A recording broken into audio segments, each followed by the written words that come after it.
Look at your hands for a second. Those hands built your business. They carried your child. They held your passport. Now think about those hands in a difficult situation, trying to protect what matters most, running down a street you used to call home. That is the reality for many people in South Africa right now. May 2026, and the world is barely talking about it. I'm Mirawonder. Today we are looking at what actually triggered the recent unrest, why some South Africans are turning against foreign nationals, and the human cost that the news keeps reducing to numbers. If you have seen the videos, shops damaged, families displaced, soldiers on the streets, then you already know this is serious. Hit subscribe, smash the notification bell, and comment your country below. Nigeria, South Africa, Kenya, the UK, the US. I want to see where you are watching from. Let me take you back to April 27th, 2026. Freedom Day in South Africa. A day meant to celebrate democracy. Instead, in Soweto, a crowd gathered outside a small shop owned by an Ethiopian man named Haftam. He had been there for 7 years. He knew everyone's name. But that morning, a local radio host accused foreign shop owners of selling expired food. No evidence was provided, just words. By 2 p.m., the windows were broken. By 5 p.m., the roof was burning. Haftam escaped through a back alley with his 7-year-old daughter in his arms. He did not look back. That was the spark.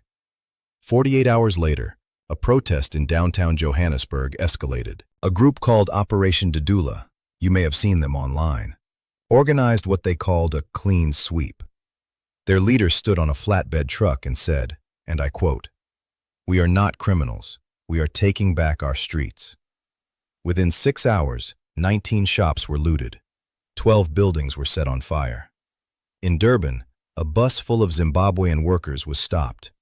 The passengers were confronted, and several were injured because someone shouted, "They took our jobs." This was not an organized military action. It was something more chaotic. Community frustration turning into a crowd mentality.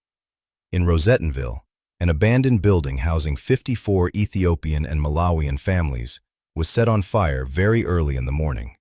People had to jump from windows. Some children were separated from their parents in the chaos. Police arrived 4 hours later. 4 hours. Let me pause here for a moment. Just sit with that. 4 hours while families waited for help. The official trigger was a taxi strike in Pretoria. Drivers accused foreign nationals of running unlicensed cabs. But by the time that strike ended, the unrest had its own momentum. WhatsApp groups shared addresses of foreign-owned shops. TikTok videos showed the aftermath set to music. Social media spaces became planning rooms. The digital conversation enabled real-world tension. By the second week of May, the government declared a disaster situation in 3 provinces. But officials were slow to name the root issue. Many called it community unrest or criminal opportunism. But many observers have a different word for it, and that word is xenophobia. It has been building for years. Now here is where the story gets uncomfortable. If we only call this evil and stop there, we learn nothing. And you deserve the full truth. South Africa today has an unemployment rate over 33%. That is nearly 12 million people who wake up every morning with no income and no clear path forward. Among young people, 18 to 34, unemployment pushes past 45%. Almost 1 in 2 young South Africans cannot find legal work. Think about that. Imagine you are that young person. You have a high school diploma. You have applied to hundreds of jobs. Across the street, a Somali migrant opens a small grocery store.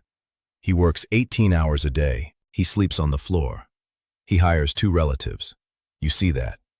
And instead of seeing a human being fighting to survive, you feel like someone is taking opportunities from you. That is the frustration. And some leaders have used it. No one wakes up one day and decides to harm a foreigner's home unless someone has already convinced them that foreigner is not a person. In the lead-up to the 2026 municipal elections, at least 3 major political parties ran ads explicitly linking undocumented migrants to crime statistics. One flyer showed a silhouette of a man with a knife and the words, "They take, we lose." No data, No nuance, just fear. When a government official stood before Parliament and said, "We are overrun," he did not say overrun by poverty or overrun by broken infrastructure. He said overrun by foreigners. That single word changes how people see their neighbors. Now add crime. Real crime. South Africa has one of the highest crime rates in the world, and when an incident involves someone who is not a citizen, it often makes every headline. When a citizen is involved, less coverage. In 2025, the South African Police Service found that foreign nationals accounted for roughly 8% of all arrests for serious violent crimes. 8%. But if you only watched the news, you might believe it was much higher. That gap between perception and reality is where resentment grows. So yes, many South Africans are angry. They are exhausted. Rolling blackouts, water shortages, a currency that loses value. But here's the truth that is hard to hear. Foreign nationals did not cause the blackouts.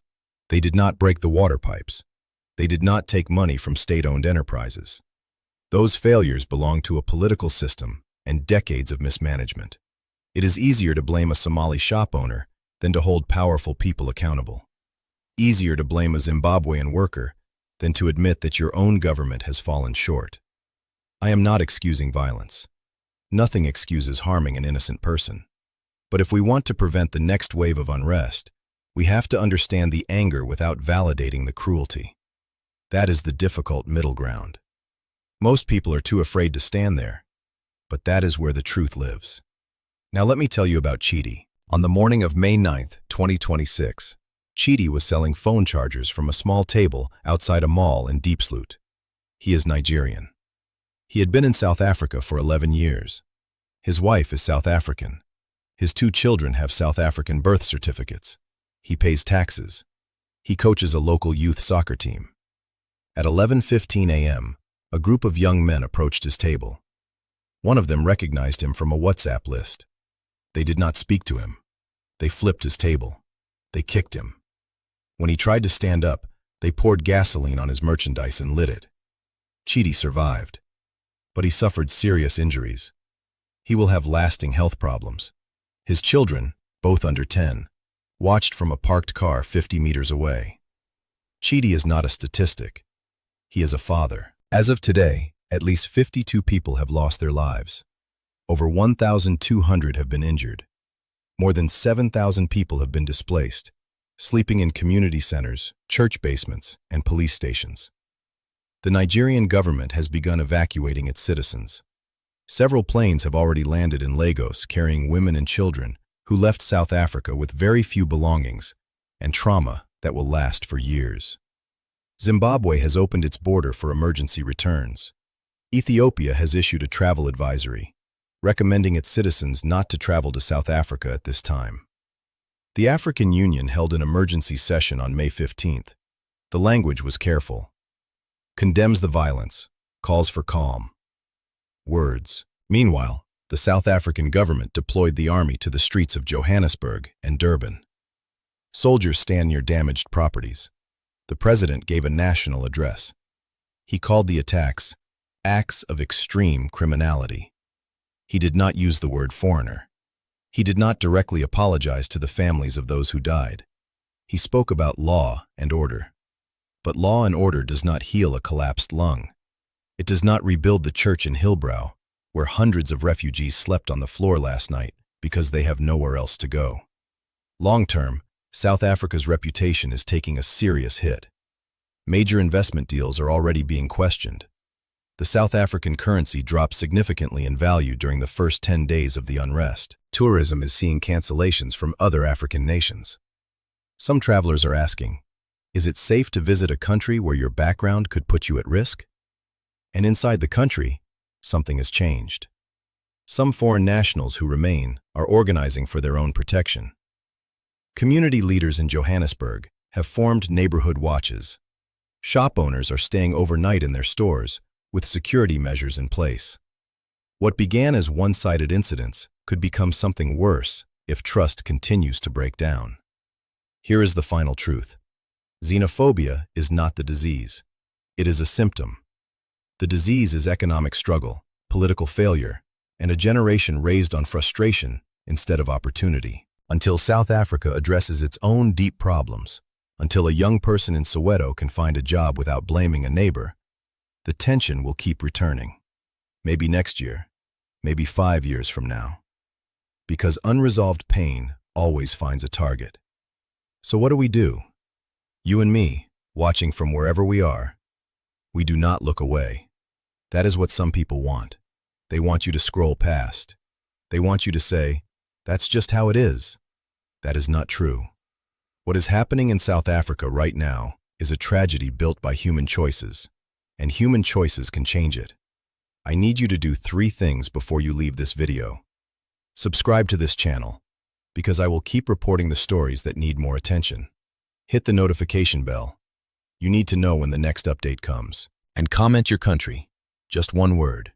Nigeria, South Africa, UK, USA, Ghana, Kenya. Fill that comment section with every corner of the world. Let them see we are watching. If you are a South African watching this, I am not here to attack you. I am here to ask a question. Look at what is being done in the name of frustration, and ask yourself, is this the future you want? Share this video with someone who needs to see it, because silence allows these situations to repeat. We are not silent anymore. I'm Mirawonder. This is the full story behind the 2026 unrest in South Africa. See you in the comments.